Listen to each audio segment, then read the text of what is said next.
Hello, I'm William Gallagher, and this is the 58 Keys Writing Workshop set of videos. Normally, I'm a writer, so I tell you I happen to write something or what I think of a particular writing topic, and then you, please, as a writer, disagree with me in the comments. Has to be that way, otherwise it's just me yapping, and what's the point? Writer to writer, having a chat. Except this time, I don't know that. I mean, of course you can disagree, but it feels like this one needs to be more of a discussion than a disagreement. Partly because it's a big topic, partly because I don't know what I think about this. What I want to do, right, is talk about the salt path. And I think everybody's talking about the salt path. And in fact, actually, I just put this in my head. There's a line, isn't there, in The Simpsons, where Bart accuses Homer of following the mob mentality. And Homer says, no, I'm jumping on the bandwagon. Lots of people talking about the salt path. Very few of them know anything about it at all. And I'm closer to the not knowing bit. I mean, I saw the film. Film ends at an odd point in the story, but that's another story. I have to see the story twice. I'm going to use it again, actually, because the salt path turns out to be a story. Apparently, allegedly. In fact, I tell you what, let's just take a step back for a second. Rather than going on about the salt path, let's call this about fiction versus non-fiction. Let's call it Pepper Road. Do you know, now I want to write a soap opera called Pepper Road. Anyway, the thing with the salt path, excuse me, the thing with Pepper Road is, right, there is, now I've got to tell you the salt path stuff in case you don't happen to know it. Salt path is a story about two people, a couple who, through no fault of their own, lose their home. And at the same time, the man is diagnosed with a terminal disease. Because they got nothing else to do and nowhere to stay, they go walking. They walk 600 miles around the country on this particular section called the salt path. But there's now a lot of questions about that terminal disease, and there's a lot of dispute about the no fault of their own losing their house and all sorts of other things for it. It's exploded, really, over this. There was going to be a fourth book by the same writer, and that's now been quietly postponed. I mentioned the film. I saw it in cinemas. It's an independent film, which I didn't realize this means your big blockbusters, they're sold internationally straight away. Independent films go territory by territory, trying to sell into each country, and the Salt Path is nowhere near finished where it would try to sell. I noticed yesterday it's suddenly gone on to pay-per-view things, and I don't know if that's been pushed forward, trying to get some cash out of it before this goes and stops its chances. But the film's chances have been at least injured, and a lot of people who loved the book are deeply upset. And I think actually that's, oops, I've notes here, dropped the iPad again. I think that's really key here to why this is an issue. Um, the Salt Path was uncovered, if it has been uncovered, by the Observer newspaper here in the UK. Okay, in general, British newspapers do have a habit of trying to explode anything, really. I mean, the example that just pops into my head is in the 1990s. I promise you it's a lot more recent than that with other examples, but the ones in my head is there was a song, Torn, performed by Natalie Imbruglia, and gasp, shock, horror, headlines, she didn't write it. No newspaper in the UK has ever given a toss about who wrote anything, but this was calamitous. How dare she? How dare we be fooled by all this bollocks, basically. I think after the Observer uncovered what it says it's uncovered, there's been a lot of that. There's been a lot of that explosive Me Too reactions. Me Too is a funny word, isn't it?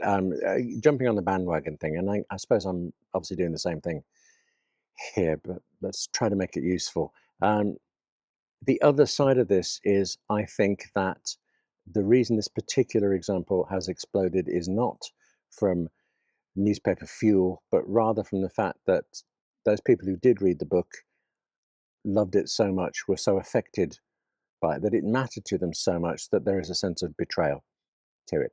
I mean, it is incredible that anyone can write anything that can touch people, that many people, that much. So, as a work of literature, isn't it a great thing? But how much of that is the writing? How much is our belief that it's a true story we're seeing an account of? I don't know. And this is where I'm bothered the most.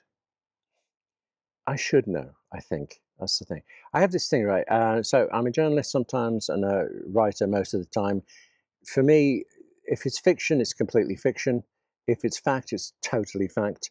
I can't go in the middle, and plenty of people can. There's creative non-fiction, and there are particular writers who do it. Every time I talk to them, they send me away utterly convinced for about an hour. Then I just can't do it. So I realize that's just me. If you are able to blend fact and fiction and do it in a way that is useful, that communicates, that conveys something, well, then you have to do it. The whole point of this is communicating, and you have to have something to communicate, but you also have to do the communicating, and you have to have an audience that you communicate with. This is becoming torturous, but you get it. The Salt Path had all of that, has all of that really, but it appears to have been based. I'm hesitating over the word lie because lie implies intention, and we don't know. It doesn't appear to be true, and this matters a lot. Isn't that just a simple way of saying this? If it's true, say so. If it isn't, don't. But the thing is, I offer that there are no true stories at all. This is not a defense of Pepper Road, Salt Path. That change didn't work, did it? It's not a defense of anything to do with the Salt Path at all. It's just, I think, a general fact. It is impossible for there to be a true story. Now, you can have a true story where the incidents in it are verifiable facts, okay? But that can't even touch how people felt, why they did what they did. It's just this happened and then that happened and then this was the result. And that's not invalid. That's not a story.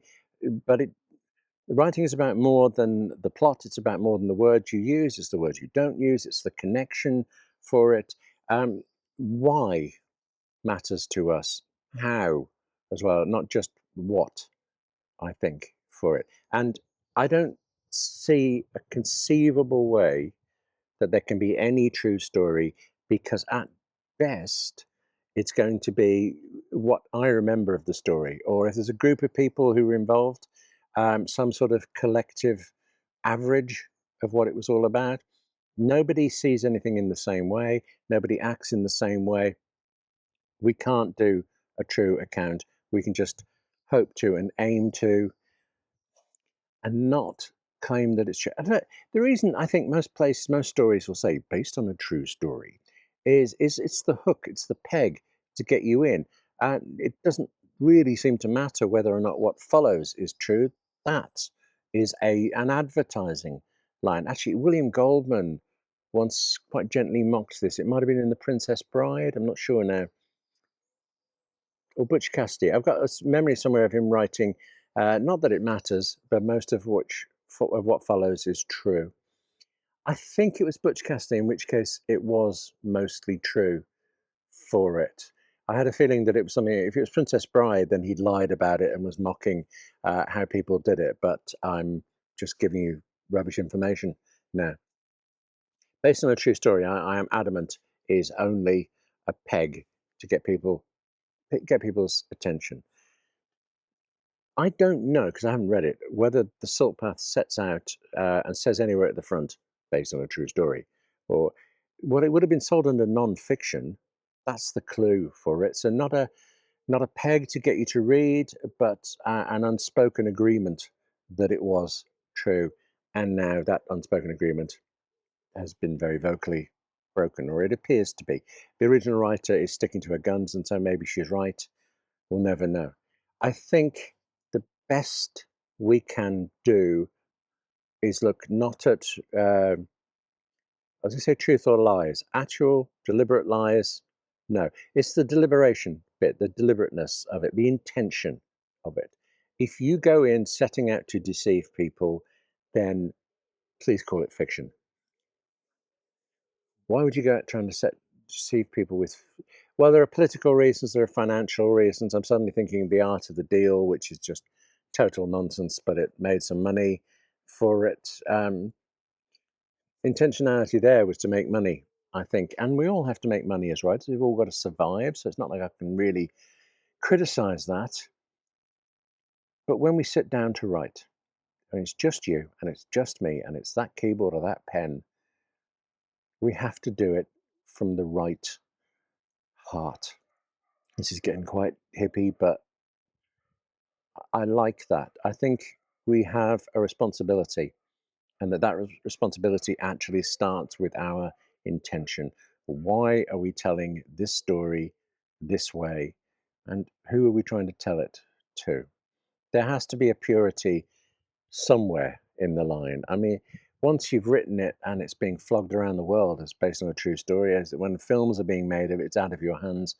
But it must start with a truth. It has to start with your truth. That's the thing I'm looking for. Did the Salt Path start from this writer's truth? We may never know. I'm bothered by the fact that I have no great conclusion for this. I think the intentionality is the thing I was probably groping for. I think actually talking to you about this is helping me focus on all of this, but I'd really like us to discuss it a bit further. Like I say, I've seen the film, but I haven't read the book. If you've read the book, do you have specific things we can talk about, or just more generally, like me, where do you sit on this line between fact and fiction and the fact that the rain has just started to trickle on me? There you go. There's an ending for it. Listen, while I obviously continue pondering this, I might even read the book just to see what I think about that. Oh, okay. Right, getting rough. Time to stop. Thank you very much for watching. Take care of yourself. Hey, stay in the dry. Read more, yeah. Write more. All those are important. And I'll see you soon. Okay.